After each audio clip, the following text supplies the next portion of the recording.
Worker attitudes are changing. Let's have a look. Hello everyone, Florian.Heise here, and welcome to another episode of HeiseSays. Grab your stein of coffee and let's have a look at this article from the ABC discussing, well, changes to the labour market after the restrictions. Let's have a look. Labour market shake-up and change in workers' attitudes are all part of the pandemic restrictions. Are they going to be good changes or are they going to be bad changes? Let me know what you think in the comments before we go through this. The coronavirus pandemic's impact on Australian employment is being described by one labour market expert as the largest shock to our economy since the Great Depression, and Victorian Premier Daniel Andrews called insecure work toxic. Well, you're creating an environment with a lot of your government interventionist policies which encourages insecure work. That's the problem. That's the problem. We're seeing it happen over in California right now. Right now. They're taking away people's opportunities to generate their own money. They want to give more security for people. So they're destroying the opportunities for a whole lot of people to earn money using Uber and Lyft and even other contracting businesses. It's just how they operate. This is the problem, everyone. People think that, the government stepping in and taking care of you is a good thing. It isn't. It has lots of unintended consequences. And if you give up personal responsibility to the state, there's some serious prices to pay. So there's nothing good about insecure work. But see, what is secure work? It's a fantasy. Your job is only secure as long as the business that you're working for survives or wants to keep you. Sure. Oh, okay, you've got a full-time job. What is that, a month? A month and redundancy if they have the money? If they go under, you don't get anything. They'll be fighting to get you your money. There is nothing good about insecure work. And when this is done, when this virus has been beaten, we need to commit ourselves to do something significant about it, Mr. Andrews said.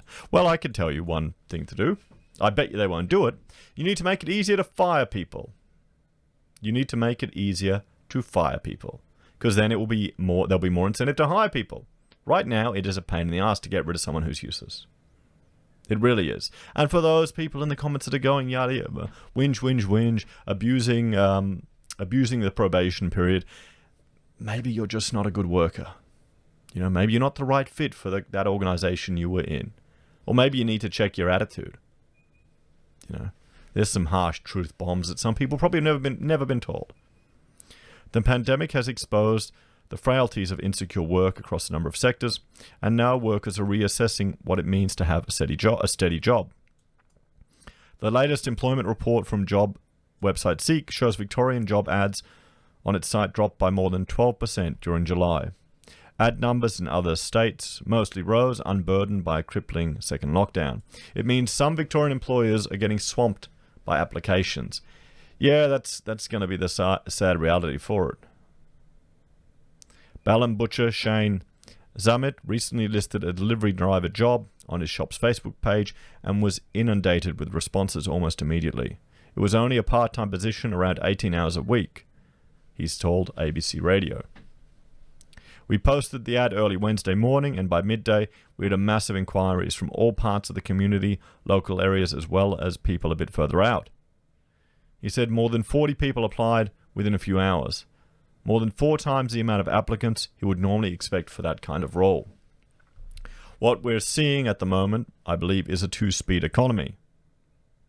There's definitely some parts of the economy that are doing it extremely tough and struggling, and there are other parts that seem to be doing reasonably well or still keeping their heads above water. Yeah, that's the sad reality of it, everyone. There's some people that their businesses are being destroyed through no fault of their own. And, butchering, it's probably not a bad move, getting a trade there. Meat heals, everyone. Meat heals. #. Biggest economic shock since the Great Depression. Economics professor at the University of Melbourne, Jeff Bollard, said the pandemic had curled its fingers around the throat of the economy and the jobs market was now grasping for air. Well, not yet. Not yet. We're going to see that once JobKeeper disappears. We're going to see that once the job seeker bonus disappears. There'll be less money flowing around. Consumer confidence is already pretty low. Business confidence is down, but business conditions are up. What does that tell you? People are worried. People are worried. We'll see the real impact of this next year. Middle of next year. We saw basically the quickest reduction in employment we've seen since in Australian history of 9.5%, he said. So job ads percentages change state by state. Queensland's up, New South Wales, Victoria's down. See, this is the thing. When they say it's up, guys, I'll bring up the chart for the job ads. It's up, but look at that fall. Look at that fall. It's a huge fall. It's huge, like 40% drop, and then boom, up 20%. Good news, but not really. Not really. The impact is not being felt evenly across the workforce either.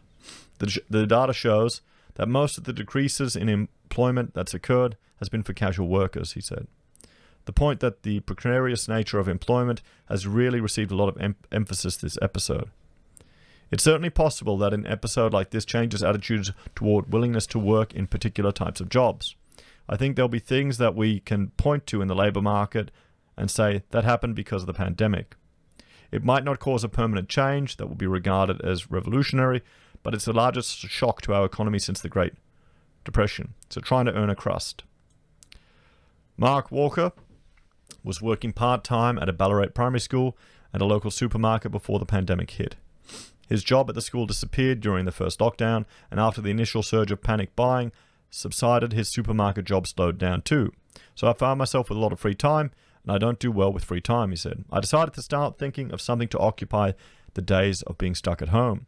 His mind drifted back more than 20 years to his time as a young man running a bagel shop in his hometown of New York. What started as something to keep his hands busy ended up as a burgeoning small business during the COVID. I sort of developed the whole idea around the COVID model of a home-based cooking and delivery only. Oh boy. See, here's the thing. Let's hope the state doesn't get involved and stuff it up for him. Go and check his kitchen. Oh, sorry, your home kitchen doesn't meet the commercial requirements.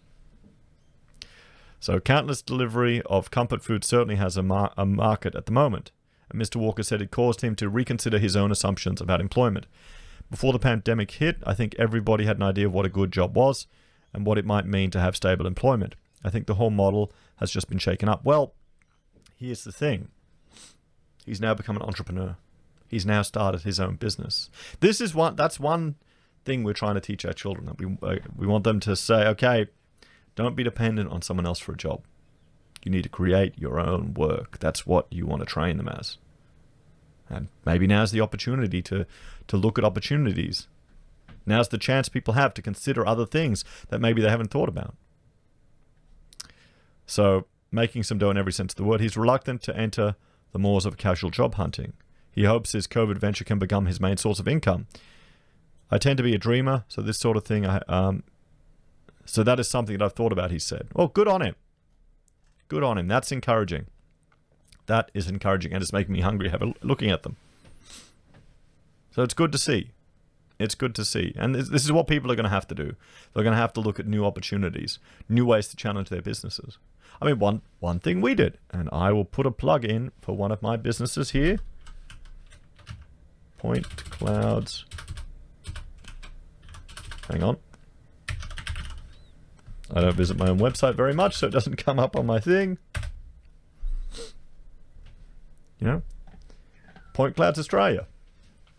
I started a business renting out laser scanning equipment. We do point cloud scans, you know.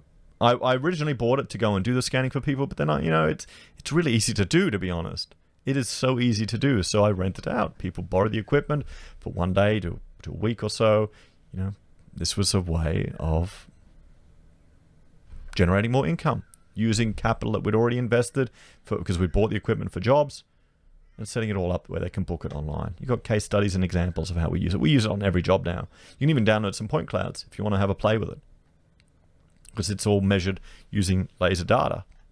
So this is one example of what we did. You know, thinking, okay, how can I generate more income? How can I think outside the box? And there you go. Let me know if you need to borrow a laser scanner, or if you just want to play with a point cloud, check out Point Clouds Australia, helping everyone capture reality. Even need a tagline there, guys. As always, thanks for watching. please like, share, and subscribe to the channel. What have you done? Have you started a new business? Have you got a new idea you're pushing ahead with? Let me know in the comments. Take care, guys. Have a great day. And thanks for watching. If you want to support the channel, there are a few ways you can. You can like or subscribe, interact with the channel. It's a great way to help us grow. You can support the channel financially by joining us on YouTube or Patreon, using any of our affiliate links at Amazon, eBay, Independent Reserve, or Kucoin, buying our merch from HeiseSays, using Gold Pass from the Perth Mint, or supporting us via PayPal. Take care. Have a great day. I'll see you in the next episode.